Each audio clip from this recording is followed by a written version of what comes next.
Assalamualaikum warahmatullahi wabarakatuh. Perkenalkan, nama saya Farhan Reza Fatuli dari kelas PGMI 5A. Di sini saya akan mendeskripsikan jawaban dari persoalan yang diberikan untuk ujian akhir semester dari mata kuliah Teknologi Informasi dan Komunikasi. Persoalan yang pertama yaitu peran teknologi informasi dan komunikasi dalam pendidikan.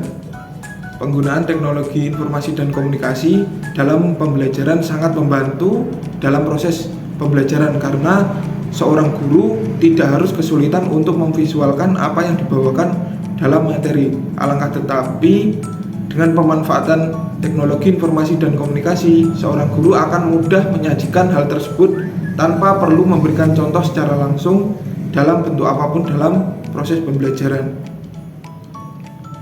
Yang kedua yaitu pemanfaatan teknologi informasi dan komunikasi dalam pembelajaran dapat berupa video, animasi, gambar, dan simulasi.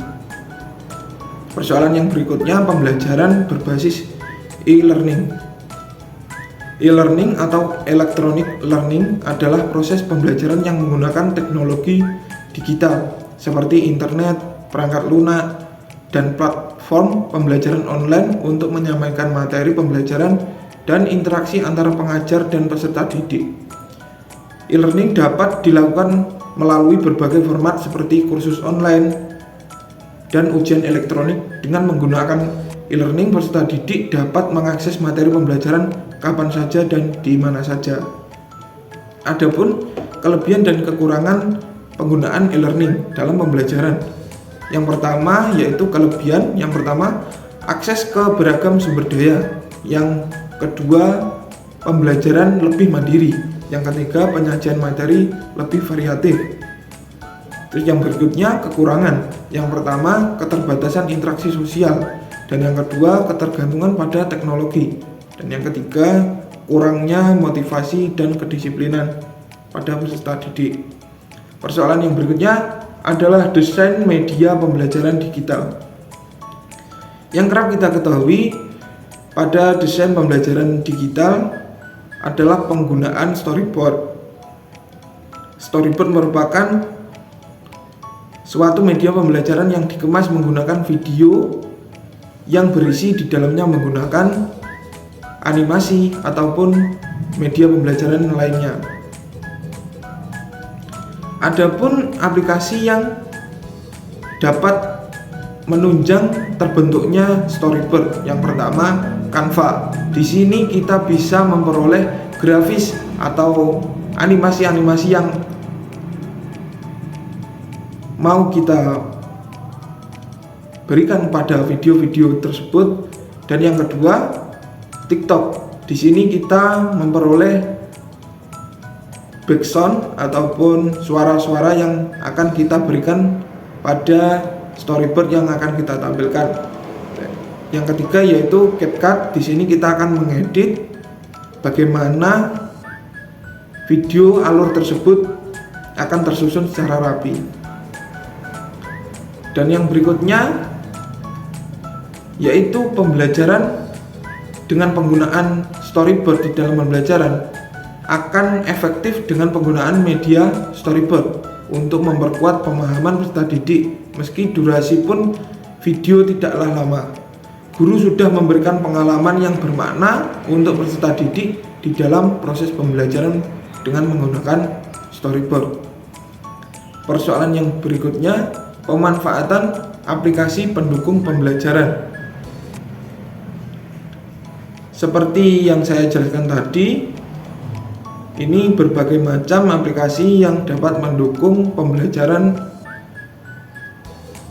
Yang pertama yaitu ada Canva, CapCut, Photoshop, PowerPoint, dan Rumah Belajar.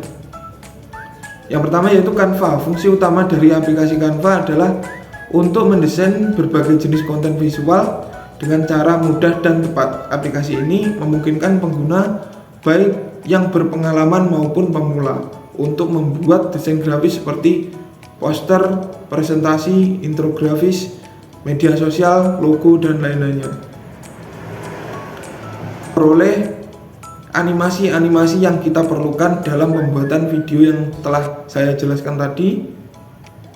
dan juga berbagai macam grafis-grafis yang berkualitas untuk mendukung berjalannya proses pembelajaran. Yang kedua yaitu CapCut. Fungsi utama dari aplikasi CapCut adalah untuk pengeditan video dengan cara yang mudah dan praktis. Aplikasi ini sangat populer di kalangan pengguna media sosial, terutama untuk membuat video pendek yang menarik.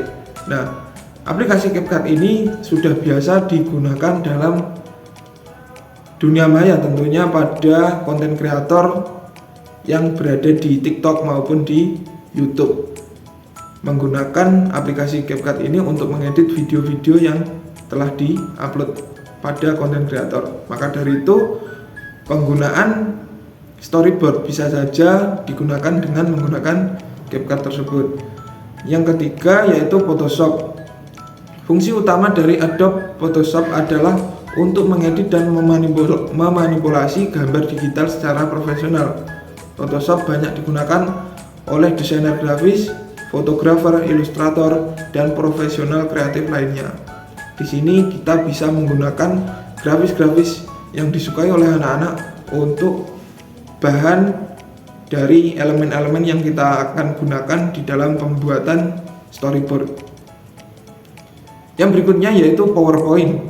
Fungsi utama dari Microsoft PowerPoint adalah untuk menyajikan presentasi visual. Aplikasi ini digunakan secara luas di berbagai bidang seperti pendidikan, bisnis, dan organisasi untuk menyampaikan informasi secara efektif melalui slide yang dilengkapi dengan teks, gambar, grafik, dan elemen multimedia. Yang terakhir yaitu rumah belajar. Fungsi utama dari rumah belajar adalah sebagai platform pendidikan yang menyediakan sebagai materi pembelajaran secara gratis untuk mendukung proses belajar mengajar di Indonesia. Rumah belajar dirancang oleh Kementerian Pendidikan dan Kebudayaan untuk meningkatkan akses kualitas pendidikan. Demikian pemaparan dari deskripsi jawaban dari persoalan TIK. Selamat jumpa kembali. Wassalamualaikum warahmatullahi wabarakatuh.